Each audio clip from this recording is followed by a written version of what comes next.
નમસ્કાર મિત્રો, હું રાજેશ ભાસ્કર આપ સૌનું યુટ્યુબમાં આપણી આ ચેનલ પર સ્વાગત કરું છું. મિત્રો, આજે આપણે તારીખ 4 સપ્ટેમ્બર 2025ના કેટલાક મોસ્ટ ઇમ્પોર્ટન્ટ કરંટ અફેર અને અગાઉની પરીક્ષામાં પૂછાયેલા કેટલાક ઇમ્પોર્ટન્ટ પ્રશ્નો વિશે ડિટેલમાં ચર્ચા કરીશું, જે આપને આવનારી પરીક્ષા માટે ખૂબ જ ઉપયોગી સાબિત થશે. તો મિત્રો, આપ આ ચર્ચા સાથે જોડાઈ રહેજો અને વિડીયોને પહેલેથી લઈને છેલ્લે સુધી પૂરેપૂરો જોવાનો આગ્રહ રાખજો. તો ચલો મિત્રો, શરૂ કરીએ. શરૂઆત કરતાં પહેલાં જણાવી દઉં કે જો તમારે આપણી આ યુટ્યુબ ચેનલને સબસ્ક્રાઇબ કરવાનું બાકી હોય તો ચેનલને સબસ્ક્રાઇબ કરજો, નોટિફિકેશન બેલ આઇકોનને પ્રેસ કરીને, અને જો તમને વિડીયો પસંદ આવે તો વિડીયોને લાઈક કરજો. પરંતુ અત્યારે તમારે શું કરવાનું છે કે તમારા જેટલા પણ મિત્રો જેઓ કોમ્પિટિટિવ એક્ઝામની તૈયારી કરી રહ્યા છે એ બધા મિત્રો જોડે આ વિડીયોની લિંકને શેર કરવાની છે. તો અત્યારે જ શેર કરી દો, તમે જે તે સોશિયલ મીડિયા એપ્લિકેશન વાપરતા હો એમાં. ચલો તો શરૂઆત કરીએ. સૌપ્રથમ જોઈશું અગાઉની પરીક્ષામાં પૂછાયેલા વિજ્ઞાનના પ્રશ્નો, જેના જવાબો તમારે મને કમેન્ટ બોક્સમાં લખીને જણાવવાના છે. અને વિડીયોના લાસ્ટમાં જ્યારે હું તમને આ દરેક પ્રશ્નના જવાબ જણાવું ત્યારે તમારે ચેક કરવાનું છે કે તમે આપેલા પ્રશ્નના જવાબમાંથી કેટલા પ્રશ્નોના જવાબ સાચા છે, અને જેટલા પણ પ્રશ્નોના જવાબ સાચા હોય એનો આંકડો તમારે કમેન્ટમાં લખવાનો અને જણાવવાનું છે કે 10માંથી કેટલા સાચા છે. ડેઇલી જીકે ટેસ્ટમાં આપણે રોજ 10 પ્રશ્નો પૂછીએ છીએ, એમાંથી 5 પ્રશ્નો વિજ્ઞાનના હોય છે. બાકીના જે 5 પ્રશ્નો છે એ ગુજરાતની કલા, સંસ્કૃતિ અને વારસાના છે. તો તમે તમારા આન્સર આપો નીચે કમેન્ટ બોક્સમાં, અને હું આજના કરંટ અફેરનો પ્રથમ પ્રશ્ન છે એની શરૂઆત કરું છું. પ્રથમ પ્રશ્ન છે, રિલાયન્સ ઇન્ડસ્ટ્રી લિમિટેડ ગુજરાતમાં કયા સ્થળે 5,50,000 એકર જમીન પર વિશ્વના સૌથી મોટા સિંગલ સાઇટ સોલર પ્રોજેક્ટ વિકસાવી રહી છે? તો જવાબ આવશે કચ્છ જિલ્લામાં. કઈ જગ્યાએ? કચ્છ જિલ્લામાં. તો રિલાયન્સ ઇન્ડસ્ટ્રી લિમિટેડ ગુજરાતના કચ્છમાં 5,50,000 એકર જમીન પર વિશ્વના સૌથી મોટા સિંગલ સાઇટ સોલર પ્રોજેક્ટ્સમાંના એકને વિકસાવી રહી છે, જે સિંગાપોરના કદ કરતાં 3 ગણો મોટો હશે. ટોચના સમયે આ પ્રોજેક્ટ દરરોજ 55 મેગાવોટ સોલર મોડ્યુલ અને 150 મેગાવોટ કલાક બેટરી કન્ટેનર ઇન્સ્ટોલ કરશે, અને જે તેને વૈશ્વિક સ્તરે સૌથી ઝડપી ઇન્સ્ટોલ કરેલા પ્રોજેક્ટ્સમાંનો એક બનાવશે. આ પ્રોજેક્ટ આગામી દાયકામાં ભારતની વીજળીની જરૂરિયાતના લગભગ 10%ને પૂર્ણ કરી શકે છે. આ પ્રોજેક્ટ જામનગર કંડલામાં રિલાયન્સના દરિયાઈ અને જમીન માળખા સાથે જોડાયેલો હશે, જેનાથી મોટા પાયે સોલર અને હાઇડ્રોજન એકીકરણ શક્ય બનશે. રિલાયન્સ હવે ગ્રીન એમોનિયા, ગ્રીન મિથેનોલ અને ટકાઉ ઉડ્ડયન બળતણ આવા પર્યાવરણને અનુકૂળ ઉત્પાદનો પણ બનાવશે અને અન્ય દેશોમાં વેચશે. 2032 સુધીમાં ગ્રીન હાઇડ્રોજન ઉત્પાદન ક્ષમતા 3 મિલિયન ટન પ્રતિ વર્ષ કરવાની યોજના ધરાવે છે. રિલાયન્સ ઇન્ડસ્ટ્રીની વાત કરીએ તો એની સ્થાપના 1958માં હેડક્વાર્ટર એનું આવેલું છે ક્યાં? મુંબઈમાં. અને એની સ્થાપના કોણે કરી તમારે મને જણાવવાનું છે. ચેરમેન અને મેનેજિંગ ડિરેક્ટર છે મુકેશ અંબાણી. આગળ વધીએ. ભારતની પ્રથમ end to end semiconductor assembly અને ટેસ્ટ ફેસિલિટીનો શુભારંભ ક્યાં થયો? તો જવાબ આવશે સાણંદ ખાતે. કઈ જગ્યાએ? સાણંદ ખાતે. તો ગુજરાતના સાણંદ ખાતે ભારતની સૌપ્રથમ end to end outsource semiconductor assembly and test ફેસિલિટીનો પ્રારંભ કેન્દ્રીય મંત્રી અશ્વિની વૈષ્ણવ અને આપણા ગુજરાતના મુખ્યમંત્રી ભૂપેન્દ્ર પટેલના હસ્તે થયો. આ લોન્ચ ઇન્ડિયા સેમિકન્ડક્ટર મિશનનો એક ભાગ છે, જેનો હેતુ પ્રધાનમંત્રી નરેન્દ્ર મોદીના નેતૃત્વ હેઠળ દેશના સેમિકન્ડક્ટર ઇકોસિસ્ટમને વેગ આપવાનો છે. આ સુવિધા પાછળની કંપની છે સીજી સેમી. ગુજરાતમાં 2 અત્યાધુનિક સુવિધાઓ જીવન અને G2 વિકસાવવા માટે 7,600 કરોડ રૂપિયા, એપ્રોક્સિમેટલી $870 મિલિયન વધુનું રોકાણ કરી રહી છે. નવેમ્બર 2024માં સીજી પાવરને આ સેમિકન્ડક્ટર પ્લાન્ટની ભારત સરકાર તરફથી મંજૂરી મળી ગઈ હતી. ઓકે, તમને ખ્યાલ હોય તો આપણા વડાપ્રધાન નરેન્દ્ર મોદી સાહેબ દ્વારા રિસન્ટલી જ મારુતિ સુઝુકીની પ્રથમ જે ઇલેક્ટ્રિક વ્હીકલ છે ઈ વિટારા, આ કારનું લોન્ચિંગ કરવામાં આવ્યું હતું આપણા ગુજરાતમાં. તો કયા સ્થળેથી લોન્ચિંગ કરવામાં આવ્યું હતું તમારે જણાવવાનું છે કમેન્ટ બોક્સમાં લખીને. બીસીસીઆઈના પ્રમુખ પદેથી રોજર બિન્નીનું રાજીનામું. ભૂતપૂર્વ ભારતીય ક્રિકેટર રોજર બિન્નીએ બીસીસીઆઈના પ્રમુખ પદેથી રાજીનામું આપ્યું એવું કહેવાય છે.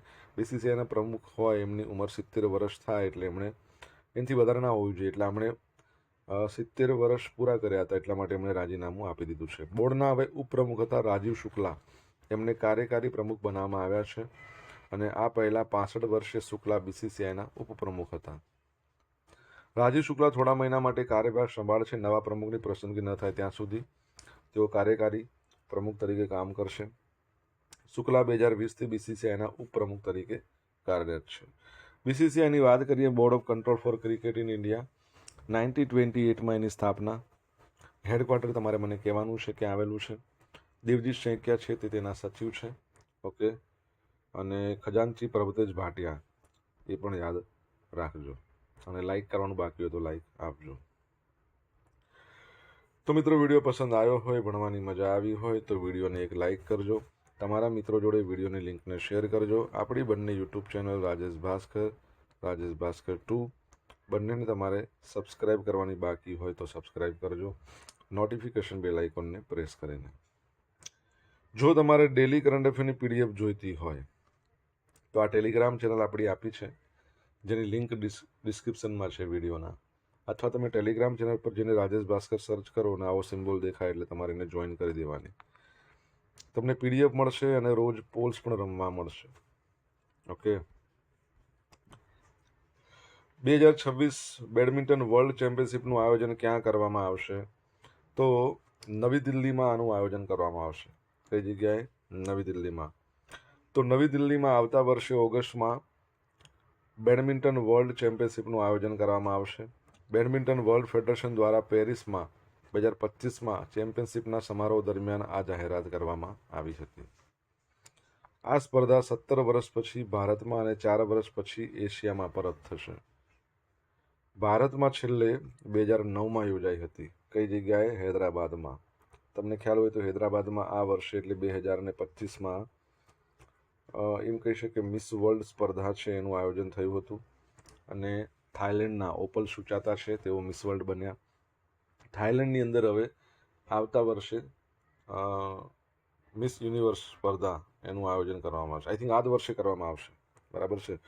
હવે છેલ્લે 2018માં ચીનના નાન્ઝિંગમાં ચેમ્પિયનશિપનું આયોજન કરવામાં આવ્યું હતું. એટલે એશિયામાં સૌથી છેલ્લે ચીનમાં, ભારતમાં સૌથી છેલ્લે હૈદરાબાદમાં આનું આયોજન કરવામાં આવ્યું હતું.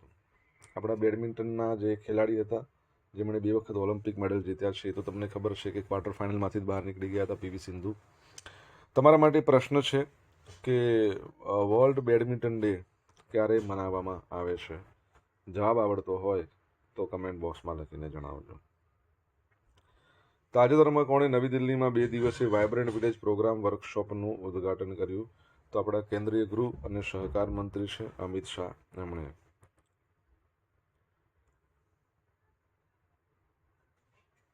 કેન્દ્રીય ગૃહમંત્રી અમિત શાહે નવી દિલ્હીમાં 2 દિવસીય વાઇબ્રન્ટ વિલેજ પ્રોગ્રામ વર્કશોપનું ઉદ્ઘાટન સત્રને સંબોધિત કર્યું. સરકાર દ્વારા સરહદી ગામડાઓમાંથી સ્થળાંતર અટકાવવા માટે 100% સંતૃપ્તિ પ્રાપ્ત કરવા માટે વાઇબ્રન્ટ વિલેજ પ્રોગ્રામ શરૂ કરવામાં આવ્યો હતો. વાઇબ્રન્ટ વિલેજ પ્રોગ્રામ સરહદી ગામડાઓમાં માળખાગત સુવિધાઓ, સંસ્કૃતિ અને પર્યટનના સંરક્ષણ અને પ્રોત્સાહન દ્વારા રોજગારમાં વધારો કરી રહ્યો છે.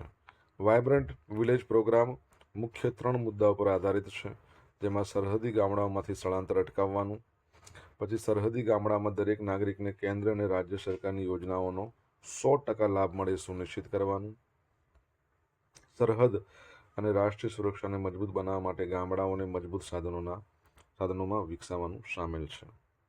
બરાબર છે. ગ્રામીણ વિકાસ દિવસ તમને ખબર છે ને, 6 જુલાઈ મનાવવામાં આવે છે, અને આપણા કેન્દ્રીય ગ્રામીણ વિકાસ મંત્રાલયના મંત્રી છે મધ્યપ્રદેશના પૂર્વ CM શ્રી શિવરાજસિંહ ચૌહાણ. તો એ પણ યાદ રાખજો. તમને ખ્યાલ છે આપણા જે ગૃહમંત્રી છે અમિત શાહ, એમણે રિસન્ટલી જ ગાંધીનગરમાં એમની વિઝિટ દરમિયાન જે માણસા પોલીસ સ્ટેશન છે ને એને એક સર્ટિફિકેટ પ્રોવાઈડ કર્યું. કયું સર્ટિફિકેટ આપ્યું? બ્યુરો ઓફ ઇન્ડિયન સ્ટાન્ડર્ડ દ્વારા એક સર્ટિફિકેટ આપવામાં આવ્યું છે. તમને જો ખ્યાલ હોય તો તમે કમેન્ટ બોક્સમાં લખીને જણાવી શકો છો. રજિત પુન્હાની, એમણે food safety standard authority of India એના CEO તરીકેનો કાર્યભાર સંભાળ્યો. અત્યાર સુધી કોણ હતા? ગંજી કમલાવી રાવ. હવે રજિત પુન્હાની આવી ગયા છે. તો 3 દાયકાઓથી વધુ સમયના સિવિલ સર્વિસીસનો અનુભવ ધરાવતા બિહાર કેડરના 1991ની બેચના આઈએસ અધિકારી છે શ્રી રજિત પુન્હાની 1 સપ્ટેમ્બર 2025ના રોજ એમણે food safety standard authority of ઇન્ડિયાના સીઈઓ ચીફ એક્ઝિક્યુટિવ ઓફિસર તરીકેનો કાર્યભાર સત્તાવાર રીતે સંભાળ્યો છે. એમણે જાહેર નાણાં, કરવેરા, સામાજિક સુરક્ષા, આરોગ્ય, ઉર્જા, શાસન સુધારા, આંતરરાષ્ટ્રીય રાજદ્વારી આવા બધા ક્ષેત્રોમાં કામ કર્યું છે. Food safety standard authority of ઇન્ડિયાની વાત કરીએ તો તમારે જણાવવાનું છે એની સ્થાપના કયા વર્ષમાં થઈ. એના હેડક્વાર્ટર એનું નવી દિલ્હીમાં છે. એના જે ચેરપર્સન આપણે કહીએ તો આપણા જે આરોગ્ય મંત્રાલય છે એ મંત્રાલયના જે સચિવ છે પુણ્યા સલીલા શ્રીવાસ્તવ, બરાબર. તો એ યાદ રાખજો. તમારે જણાવવાનું છે કે food safety standard authority of ઇન્ડિયાની સ્થાપના કયા વર્ષમાં થઈ. અને આપણે રિસન્ટલી ભણ્યા હતા કે અંબાજીને ઈટ રાઇટ પ્રસાદ સર્ટિફિકેટ મળ્યું હતું. તો એ બાબતે પણ યાદ રાખજો. સોશિયલ મીડિયાના માધ્યમથી તમે મારી જોડે કનેક્ટ રહી શકો છો. મારું ઇન્સ્ટા આઈડી છે આપણું rajesh.i.bhaskar. આપણું ફેસબુક આઈડી કયું છે RI ભાસ્કર. અને ટેલિગ્રામ ચેનલ છે આપણી રાજેશ ભાસ્કર, જ્યાં તમને ડેલી કરંટ અફેરની પીડીએફ મળશે, પોલ્સ પણ રમવા મળશે.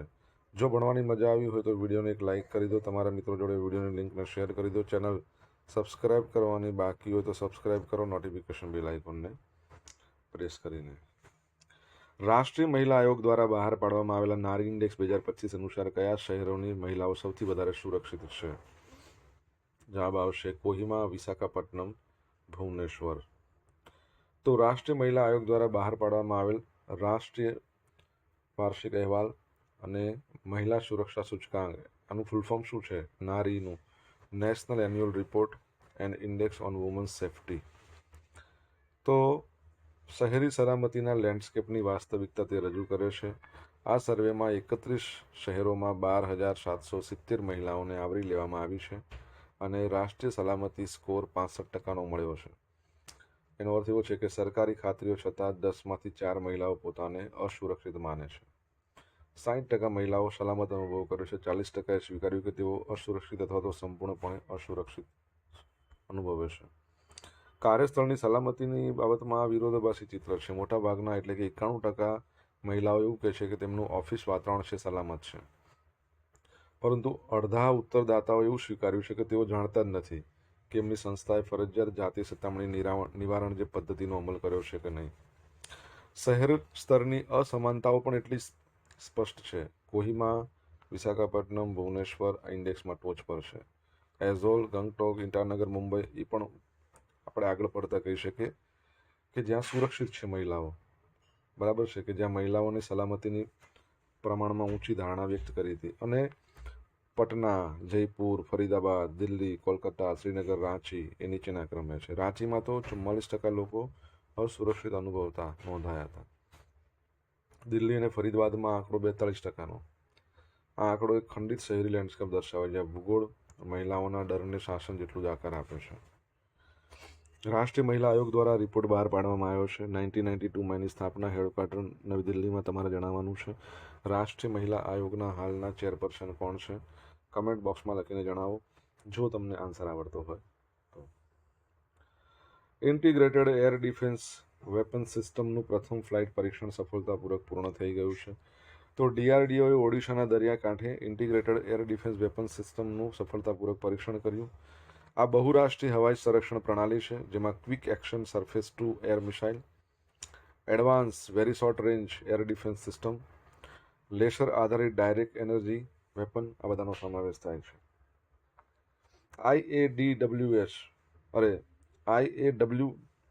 IADWS એને સુદર્શન ચક્ર મિશનને મુખ્ય ઘટક માનવામાં આવે છે. આ મિશન ખાસ કરીને ડ્રોન સ્વોર્મ એટલે ઝુંડમાં જે હુમલા થાય ને ડ્રોનના ઘણા બધા, એની સામે સંરક્ષણ કવચ પૂરું પાડશે. આપણા વડાપ્રધાન નરેન્દ્ર મોદી સાહેબે 15મી ઓગસ્ટે લાલ કિલ્લા પરથી આપેલા નિવેદનમાં આ મિશનની જાહેરાત કરી હતી.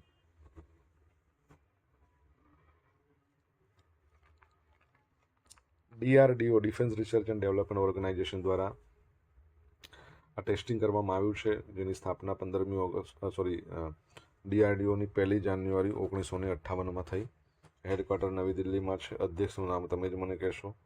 અને એનો મુદ્રાલેખ છે બલશ્ય મૂલમ વિજ્ઞાનમ, DRDOનું.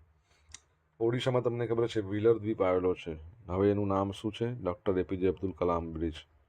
બરાબર છે. તો એ બાબત પણ યાદ રાખજો. આગળ વધીએ આપણે. હવે મિત્રો જોઈશું અગાઉની પરીક્ષામાં પૂછાયેલા વિજ્ઞાનના પ્રશ્નો. પહેલો પ્રશ્ન, પેન્સિલમાં શું વપરાય છે? તો ગ્રેફાઇટ. ગ્રેફાઇટ, કોલસો અને હીરો કાર્બનના સ્વરૂપો. કઈ ધાતુ સામાન્ય અવસ્થામાં પ્રવાહી સ્વરૂપે હોય છે? પારો. લાફિંગ ગેસ એટલે કયો વાયુ? Nitrous oxide. પૃથ્વી પર સૌથી સખત પદાર્થ? હીરો. કયા બ્લડ ગ્રુપ વાળા વ્યક્તિને સાર્વજનિક દાતા કહેવાય છે? એટલે આપણે એવું કહેવાનું કે ઓલને આપણું બ્લડ ચડે એટલે ઓલનો ઓ લખો. તમે કોઈને બ્લડ આપો એટલે તમારામાં માઇનસ થાય. ઓ નેગેટિવ સર્વદાતા. હવે સર્વગ્રાહી કોણ છે? તો આપણને બધાનું બ્લડ ચડે. આપણને બધાનું બ્લડ ચડે. બ્લડ ચડે એટલે પોઝિટિવ થાય, એ બી પોઝિટિવ. મજા આવી હોય તો લાઈક કરી દો, બાકી હોય તો. અગાઉની પરીક્ષામાં પૂછાયેલા ગુજરાતની કલા સંસ્કૃતિ વારસાના પ્રશ્નો જોઈ લઈએ. માતાનો મઢ તીર્થસ્થાન ક્યાં આવેલું છે? આપણે કાલે કે પરમ દિવસે આના વિશે એક ટોપિક લાવીશું. બહુ સરસ ટોપિક છે માતાનો મઢનો. તો કચ્છમાં આવેલું છે. ગોંડલના મહારાજા ભગવતસિંહ એમના દ્વારા તૈયાર કરાવેલ 9 ખંડનો વિશાળ શબ્દકોશ ભગવત ગોમંડળ કયા વિદ્વાને તૈયાર કર્યો હતો? તો શ્રી ચંદુલાલ બેચરભાઈ પટેલ. ગુજરાતમાં સૌપ્રથમ સફાઈ વિદ્યાલયનો પ્રારંભ ક્યાં થયો હતો? ક્યારે ને ક્યાં થયો હતો? તો વ્યારા, તાપી. જહાંગીર સબાવાલા કયા ક્ષેત્ર સાથે સંકળાયેલ છે? ચિત્રકળા. ખ્વાજા મહેમૂદ દરિયાઈ દુલ્હાનું પવિત્ર સ્થાનક કયા જિલ્લામાં આવેલું છે? મહીસાગર. બરાબર છે. આગળ વધીએ. ગઈકાલે પૂછેલા પ્રશ્નના જવાબ જોઈ લઈએ. પહેલો પ્રશ્ન હતો, તાજેતરમાં કોના હસ્તે વાઇબ્રન્ટ ગુજરાત રિજનલ કોન્ફરન્સીસનો શુભારંભ થયો હતો? આપણા સીએમ શ્રી ભૂપેન્દ્ર પટેલ. ભારતની પ્રથમ મોબાઈલ ઉપકરણો માટે તેની પ્રથમ ટેમ્પર્ડ ગ્લાસ ઉત્પાદન સુવિધાનું ક્યાં ઉદ્ઘાટન કરવામાં આવ્યું? નોઈડામાં. આજે પૂછેલા પ્રશ્નનો જવાબ જોઈ લઈએ. પહેલો પ્રશ્ન હતો, રિલાયન્સ ઇન્ડસ્ટ્રીની સ્થાપના 1958માં કોણે કરી હતી? તો ધીરુભાઈ અંબાણી. કોણે? ધીરુભાઈ અંબાણી. સેકન્ડ પ્રશ્ન હતો, રિસન્ટલી મારુતિ સુઝુકીની પ્રથમ ઈ વિટારા છે, એ કારનું લોકાર્પણ ઉદ્ઘાટન કોણે કર્યું? આપણા પ્રાઇમ મિનિસ્ટર નરેન્દ્ર મોદીએ. કઈ જગ્યાએ? હાસલપુર.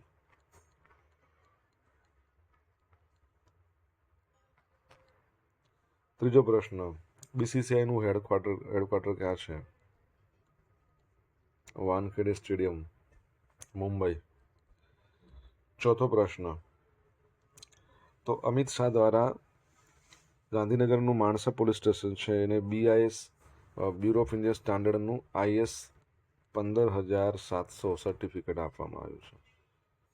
5મા નંબરનો પ્રશ્ન, વર્લ્ડ બેડમિન્ટન ડે ક્યારે મનાવવામાં આવે છે? તો 5મી જુલાઈના રોજ દર વર્ષે. અને 5મી જુલાઈ પાછું એવું થયું છે કે PV સિંધુનો જન્મદિવસ પણ છે, જે બેડમિન્ટનની રમત જ રમે છે. 6થો પ્રશ્ન, food safety standard authority of India છે, એની સ્થાપના કયા વર્ષે થઈ? 2008માં. 7મા નંબરનો પ્રશ્ન, રાષ્ટ્રીય મહિલા આયોગના ચેરપર્સનનું નામ શું છે? વિજયા રાહટકર. અને 8મા નંબરનો પ્રશ્ન, DRDOના ચીફ અધ્યક્ષ એમનું નામ શું છે? ડૉક્ટર સમીર વી કામત. હવે જોઈશું ગઈકાલના કરંટ અફેરમાંથી પૂછેલા કેટલાક ઇમ્પોર્ટન્ટ પ્રશ્નો, જેના જવાબો તમારે કમેન્ટમાં આપવાના. પહેલો પ્રશ્ન, પોલીસ અભયમ ફાયર એમ્બ્યુલન્સની મદદ માટે નવો કોમન ઇમરજન્સી હેલ્પલાઇન નંબર કયો છે? જવાબ આવડે તો કમેન્ટમાં લખજો. બીજો પ્રશ્ન, institute for economics and peace દ્વારા બહાર પાડવામાં આવેલ ગ્લોબલ પીસ ઇન્ડેક્સ 2025માં ભારત કયા સ્થાને છે? જો તમને જવાબ આવડતો હોય તો કમેન્ટ બોક્સમાં લખીને જણાવી શકો છો. તો આ હતા આજના દિવસના કેટલાક મોસ્ટ ઇમ્પોર્ટન્ટ કરંટ અફેર સાથે આપણે જોયા અગાઉની પરીક્ષામાં પૂછાયેલા ઇમ્પોર્ટન્ટ પ્રશ્નો એના જવાબોની સાથે આશા રાખું બધાને ભણવાની મજા આવી હશે. મજા આવી હોય તો વિડીયોને લાઇક કરો, તમારા મિત્રો જોડે વિડીયોની લિંકને શેર કરી દો. બાકી હોય તો અત્યારે જ આપણી બંને યુટ્યુબ ચેનલ રાજેશ ભાસ્કર 2ને સબસ્ક્રાઈબ ના કરી હોય તો એક જ વાર સબસ્ક્રાઈબ કરવાની છે, નોટિફિકેશન બેલ આઇકોનને પ્રેસ કરીને. તો મિત્રો thank you so much for watching this video. Have a nice day. જય હિન્દ, જય ભારત, જય જય ગરવી ગુજરાત.